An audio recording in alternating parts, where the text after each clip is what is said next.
Welcome to MiConvert.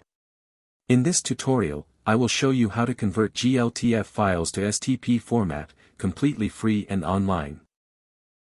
Open your browser and search for GLTF to STP MiConvert.com. Click on the first result to go straight to the converter. You are now on the GLTF to STP converter page. The interface is clean and easy to use. Let's upload a file. Click the Choose File button.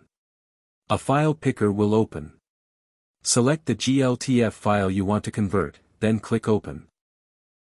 Your file is loaded and ready. You can see the file name, size, and destination format. Click Convert now to start the conversion. The conversion is in progress. You can see the progress bar moving. This usually takes just a few seconds.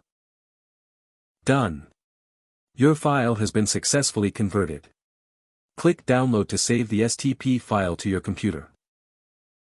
That's it. Visit MiConvert.com for more free conversion tools. Subscribe for more tutorials. Thanks for watching.